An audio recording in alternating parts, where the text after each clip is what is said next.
দেখতে পাচ্ছি যে এই বিলটার কথা আসা থেকে একেবারে যেন একটা খুব খারাপ পরিস্থিতি আমরা বারবার দেখতে পেয়েছি সংসদে। সংসদে এমন একটা ছবি আমরা দেখেছি যা নিয়ে মানুষের মনে প্রশ্ন উঠছে, বা এই বিল নিয়ে রাজ্য সরকার তৃণমূল কংগ্রেসও কিন্তু প্রতিবাদ করেছে। কিন্তু কেন প্রতিবাদ করছে? তারা তাহলে কি চাপে পড়ে যাবে? এমন কথা আমরা বলছি না, বলছে বিরোধীরা, যে যদি এই আইনটা আসে তাহলে কি চাপে পড়ার ভয়তেই কি তৃণমূল কংগ্রেস এমন কাজ কারবার করছে? প্রধানমন্ত্রী নরেন্দ্র মোদী এবারের বক্তব্যতে একেবারে চাচা ছোলা ভাষায় আক্রমণ করেছে তৃণমূল কংগ্রেসকে। দুর্নীতিতে বারবার নাম তুলেছে তৃণমূলের, অনুপ্রবেশ ইস্যুতেও নাম তুলেছে সেই তৃণমূলের।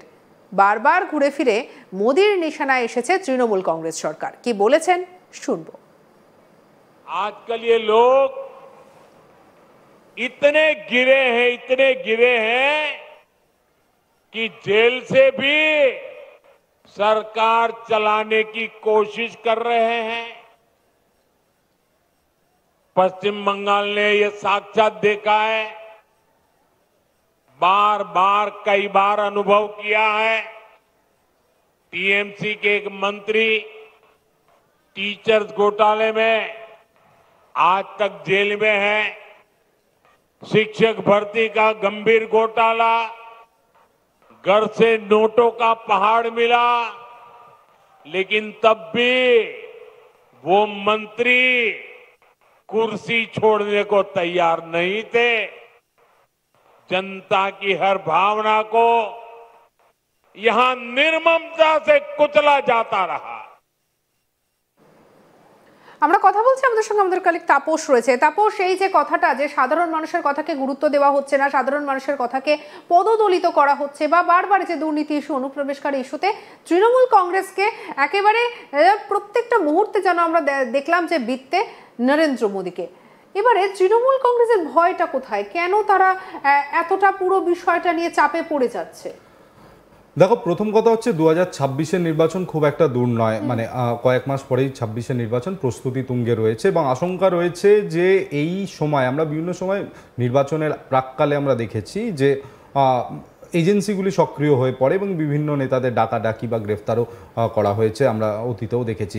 এবার যে কথাটি প্রধানমন্ত্রী তুলছেন, পার্থ চট্টোপাধ্যায়ের কথা উনি নাম না করে উল্লেখ করেছেন যে শিক্ষক নিয়োগ দুর্নীতিতে তিনি অভিযুক্ত হন এবং প্রাথমিকভাবে আমরা দেখি যে তাকে যেদিনকে গ্রেফতার করা হয় তার বাড়ি থেকে, সেদিন থেকে বেশ আগামী পরবর্তী কয়েকদিন তৃণমূল কংগ্রেসের স্ট্যান্ড ছিল যে তিনি যদি অভিযুক্ত হন, প্রমাণিত হন, তাহলে তাকে সেই পদ থেকে সরানো হবে, তার বিরুদ্ধে কড়া পদক্ষেপ করা হবে। কিন্তু খুব অল্প সময়ের মধ্যেই আমরা দেখি যে তৃণমূল কংগ্রেস তার বিরুদ্ধে পদক্ষেপ করে, তাকে সেই পদ থেকে সরিয়ে দেওয়া হয় এবং দলীয় পদ থেকেও তাকে সরানো হয়। পরবর্তীকালে আমরা জ্যোতিপ্রিয় মল্লিকের ক্ষেত্রেও একই জিনিস দেখি, তার বিরুদ্ধেও দুর্নীতি এবং কেলেঙ্কারির অভিযোগ আছে, তিনিও গ্রেপ্তার হন, তারও সেই ক্যাবিনেট পোর্টফোলিও ফিরিয়ে নেওয়া হয় এবং তার জায়গায় অন্য একজনকে সেই দায়িত্ব দেওয়া হয়েছিল। তো সার্বিকভাবে তৃণমূল কংগ্রেসের বিরুদ্ধে এত অভিযোগ সাম্প্রতিককালে আমরা দেখেছি যে বিভিন্ন সময় ইডি এবং সিবিআই বিভিন্ন কেসে বিভিন্ন হেভিওয়েট নেতাদের বিরুদ্ধে তদন্ত করছেন এবং বারবার কোথাও না কোথাও বিজেপি বা সিপিএম, কংগ্রেস প্রত্যেকেই কিন্তু আঙুল কোথাও না কোথাও তুলছে যে মুখ্যমন্ত্রী এটার, যেহেতু তিনি শীর্ষ পদে বসে রয়েছেন, তিনি হচ্ছেন মূল অভিযুক্ত।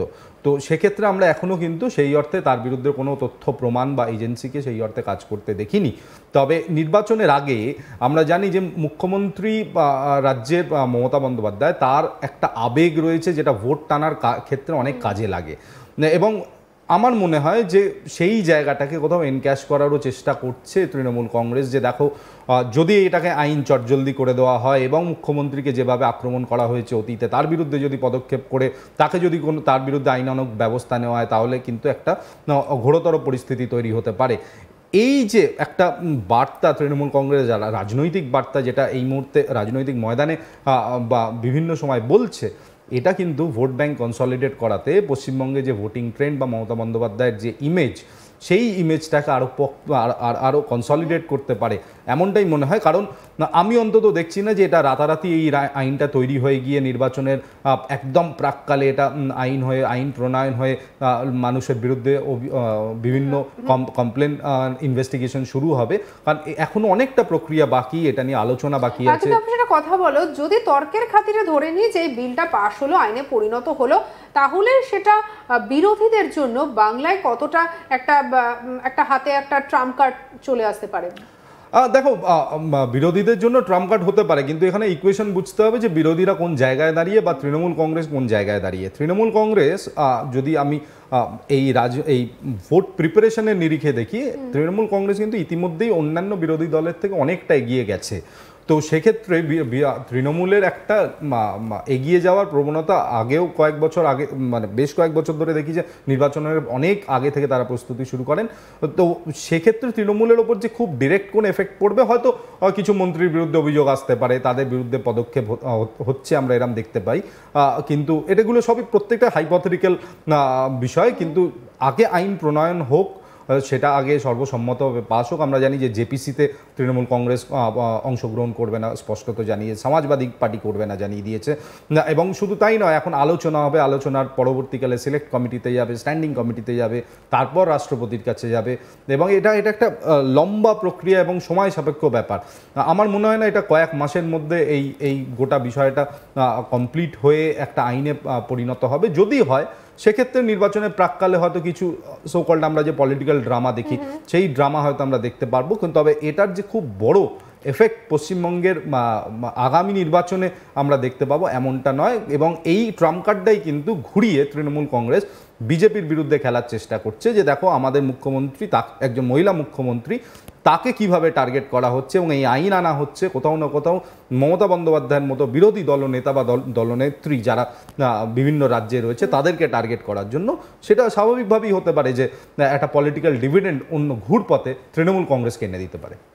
বেশ, আরো একটা বিষয় আমরা দেখলাম যে অনুপ্রবেশকারী, এই ইস্যুটা কিন্তু বারবার উঠে এলো, এবং যেটা বর্তমানে আমাদের পশ্চিমবাংলার একটা অন্যতম মাথা ব্যথার কারণ। যেন চাইলেও এই বাংলাদেশি অনুপ্রবেশকারীদেরকে বাইরে বের করে দেওয়া যাচ্ছে না, রোহিঙ্গাদের সবাইকে আইডেন্টিফাই করে তাদেরকে আমাদের দেশের থেকে সরিয়ে দেওয়া যাচ্ছে না, ডিটেনশন ক্যাম্প মাঝখানে এসে ঢুকে যাচ্ছে।